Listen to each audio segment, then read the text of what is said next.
Hello everyone, आप सभी का फिर से स्वागत है। यह घटना चक्र हिस्ट्री का डिस्कशन है और आज का टॉपिक है क्रिप्स मिशन 1942। तो चलिए स्टार्ट करते हैं।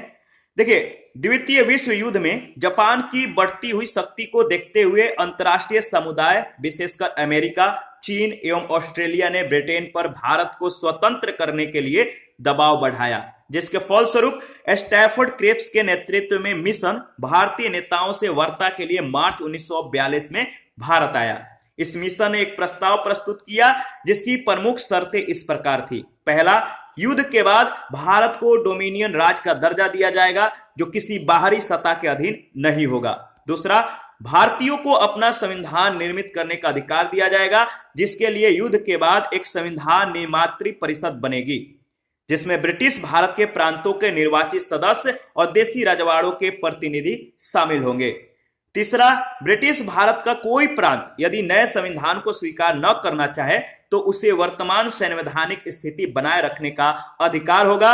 नए संविधान को न स्वीकार करने वाले प्रांतों को अपना अलग संविधान बनाने की आज्ञा होगी।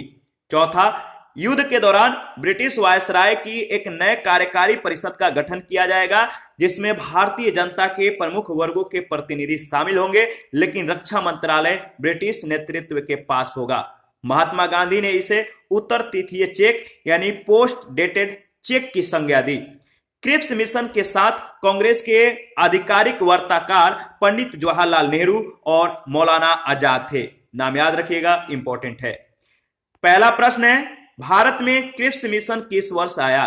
भारत में क्रिप्स मिशन किस वर्ष आया? तो 1942 में।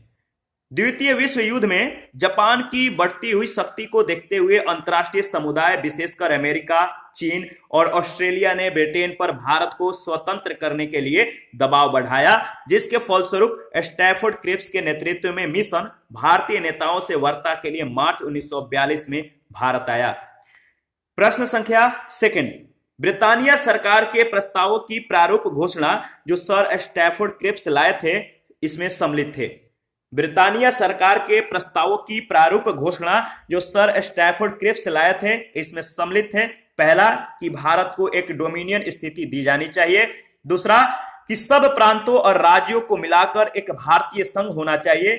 तीसरा, कोई भी प्रांत या भारतीय राज्य भारतीय संघ के बाहर रहने का निर्णय ले सकता है। चौथा, भारत का संविधान भारत की जनता के द्वारा निर्मित किया जाए।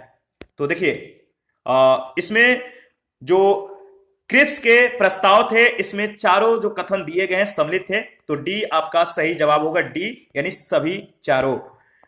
स्टैफोर्ड क्रिप्स ने मार्च 1942 में भारत पहुंचकर एक प्रस्ताव प्रस्तुत किया जिसकी प्रमुख शर्तें इस प्रकार थी। पहला शर्त था, युद्ध के बाद भारत को डोमिनियन राज का जो है दर्जा दिया जाएगा जो किसी बाहरी सत्ता के अधीन नहीं होगा।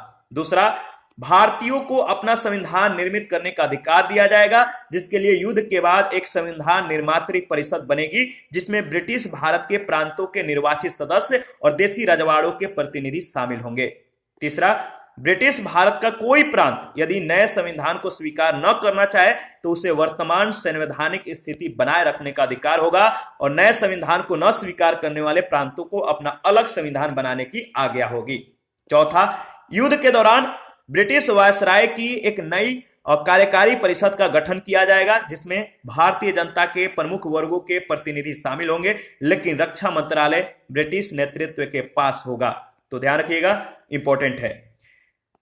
प्रश्न संख्या थर्ड है, 1942 के क्रिप्स मिशन का एक महत्वपूर्ण पहलू था। क्या था? 1942 के क्रिप्स मिशन का एक महत्वपूर्ण जो पहलू था आपको बताना है, क्या था? तो याद रखिएगा, द्वितीय विश्व युद्ध के तुरंत पश्चात भारत संघ की स्थापना करना और उसे डोमिनियन पद प्रदान करना, यानी बी ऑप्शन आपका बिल्कुल सही है। प्रश्न संख्या 4, निम्नलिखित में से कौन सा क्रिप्स मिशन के संबंध में सही नहीं है? निम्नलिखित में से कौन सा क्रिप्स मिशन के संबंध में सही नहीं है? तो सही ऑप्शन होगा सी ऑप्शन, नई कार्य परिषद की नियुक्ति जिसमें हिंदुओं और मुसलमानों का समान प्रतिनिधित्व। देखिए, प्रश्न संख्या 5 में जो पूछा गया है, सर स्टैफोर्ड क्रिप्स की योजना में यह परिकल्पना थी कि द्वितीय विश्व युद्ध के बाद सर स्टैफोर्ड क्रिप्स की योजना में यह परिकल्पना थी कि द्वितीय विश्व युद्ध के बाद बताइए भारत को डोमिनियन स्टेटस दे देना चाहिए। डी ऑप्शन आपका बिल्कुल सही ऑप्शन है। और प्रश्न संख्या 6 है, किसकी दृष्टि में क्रिप्स प्रस्ताव एक टूटे हुए बैंक के नाम का जो है एक उत्तर दिनांकित चेक यानी पोस्ट डेटेड चेक था? किसकी दृष्टि में क्रिप्स प्रस्ताव एक टूटे हुए बैंक के नाम का एक उत्तर दिनांकित चेक था? तो महात्मा गांधी के दृष्टि में, याद रखिएगा, इंपॉर्टेंट है। रंगून पर जापानी सेनाओं का अधिकार हो जाने पर अमेरिका के दबाव में ब्रिटिश सरकार ने ब्रिटिश मंत्रिमंडल के एक सदस्य सर स्टैफोर्ड क्रिप्स को भारत भेजने का निर्णय लिया ताकि भारतीय नेताओं के साथ बातचीत कर कोई समाधान ढूंढा। देखिए, द्वितीय विश्व युद्ध से उपजी विषम परिस्थितियों में भारतीय समर्थन हासिल करने के लिए इसका जो है समाधान ढूंढा जा सके, इसके लिए जो है सर स्टैफोर्ड क्रिप्स के नेतृत्व में एक मिशन भारत भेजा गया था। क्रिप्स है भारत में 3 सप्ताह रहे। क्रिप्स भारत में 3 सप्ताह रहे और भारतीय नेताओं के साथ विचार विमर्श करके उन्होंने प्रारूप घोषणा के रूप में अपने प्रस्तावों की घोषणा की।